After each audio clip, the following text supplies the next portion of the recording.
Today I want to explain about the nitrogen, estimation of nitrogen in plants and protein content in the plant samples. Generally people estimate the nitrogen content and protein content by distillation method, simple distillation method, but it is taking a lot of time, and some people estimate with another colorimetric method also, but many people are telling this Nestle's reagent gives so many mistakes. It is erroneous. Some people tell it is only qualitative, not quantitative. But I made it absolutely quantitative by taking so many precautions.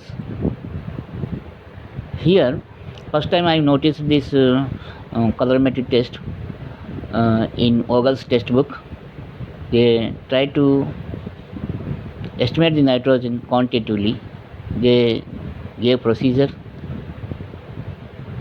but for our plant samples that is not suitable.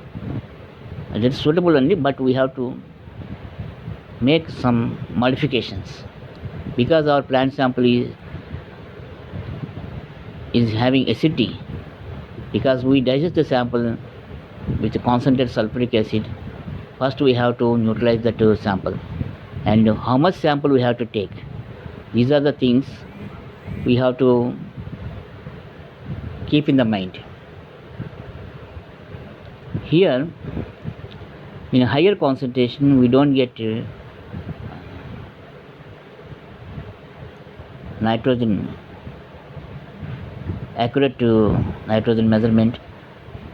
For accuracy, we have to dilute the sample. We have to dilute the sample 1600 times. Means how it 1600 times I will tell. Here, first when we are digesting, we are taking 250 milligrams only. Some people take 1 gram sample, dried sample. Some people take 500 milligrams. Some people 250 milligrams. When you take 1 gram of sample, it will take 2 hours time for digestion. It is a lot of time it will take. So in order to reduce the time for digestion, we are taking very less amount, 250 milligrams.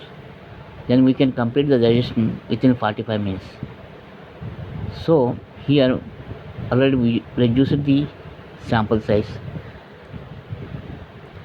Even for 250 milligrams, if we dilute the sample, if we are taking 250 milligrams in 100 ml volumetric flask, after digestion, if we are making to 100 ml, from that if you take 0.5 ml of the solution for developing color with Nestle's reagent, then also it is so high, and we don't get clear values, accurate values for estimating the nitrogen.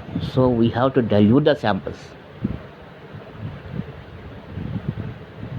First we have to dilute the sample for 100 times. Again you take some 10 ml or 5 ml. Again 4 times you dilute. Suppose if you take 5 ml, another 15 ml you add distilled water and make it as 4 times dilution. Like that you have to dilute 1600 times. How it is 1600 times? If we are digestion sample 1 gram making 100 ml, it is 100 times. Instead of 1 gram, if you are taking 250 milligrams and diluting to 100 ml, it is 400 times. Here itself 400 times. Again that sample 4 times if you are diluting, 400 into 4, 1600 times dilution. So that sample you have to take for estimating the color in the spectrophotometer. Only that also only take 0.5 ml, half ml only. That 1600 times diluted sample, you take only half ml of the sample you take and develop the color. You take into 25 ml volumetric flask. You take 0.5 ml of the 1600 times diluted sample and neutralize the acidity. with the sodium hydroxide, 5% sodium hydroxide. First you take 0.5 ml of solution separately and add phenolphthalein and titrate and get some value. That much amount you have to add after adding 0.5 ml of the sample. That much sodium hydroxide you have to add not to reduce that acidity. If you are having acidity in the sample, you cannot get color with Nessler's reagent. It should be basic in medium. In the same way, in sample standards also, you have to maintain the same environment. When we are digesting, we are using digestion mixture, 1 gram digestion mixture. Accurately, we are measuring 1 gram of digestion mixture, each and every sample. So, in the standards also, we have to maintain the same spirit. Means, when we are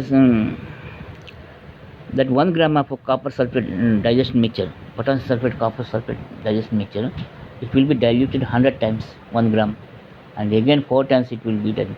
Means 400 times it will be diluted. 1 gram, if it is diluted 400 times, 1 by 400 grams will be there for 1 ml. But we are taking only 0.5 ml. Then how much it will be? Further 800 times it will be reduced. Means in 1 gram, 1 by 800, how much? That much copper sulfate in digestion mixture will be there. That much we have to add in each and every standard. And acidity also, almost 10 ml of acid will be remaining, sulfuric acid. That much amount of acid also we maintain in the sample. So for that, we have to artificially we keep 10 ml of sulfuric acid, concentrated sulfuric acid, 1 gram of digestion mixture, and make it to 100 ml. Again, certain amount you take, and again 4 times you dilute. That 4 times diluted sample you have to take 0.5 ml. The sample also you are taking 0.5 ml. Separately you measure for 0.5 ml how much sodium hydroxide we have to add in order to neutralize. In the standards as well as sample also, you neutralize the samples with 5% sodium hydroxide and add sufficient amount of water, up to 20 ml of water you add. Then we add 1 ml of Nessler's reagent and make the volume to 25 ml. Then you shake it thoroughly and keep for 10 minutes and take the readings at to 625 nanometers. Here we are taking standards, one blank, another 10 milligrams, 10 micrograms, 20 micrograms, 30 micrograms, 40 micrograms, like that. Means we are taking 10 ppm nitrogen solution. If we add 1 ml, it will give 10 micrograms nitrogen, 10 ppm, 1 ml, like that. 1 ml, 2 ml, 3 ml, 4 ml, we will get 10 micrograms, 20 micrograms, 30 micrograms, 40 micrograms nitrogen each volumetric class. So according to that, we prepare standard curve and we will get the nitrogen in micrograms in each volumetric class with 0.5 ml of 1600 times diluted sample. Then that reading, you will get some reading from the graph, means 10 micrograms or 12 micrograms or 5 micrograms, whatever it may be. That will be multiplied with a factor 0.32 in order to get percent nitrogen in the sample. In this way, we can perfectly measure the nitrogen content of the sample.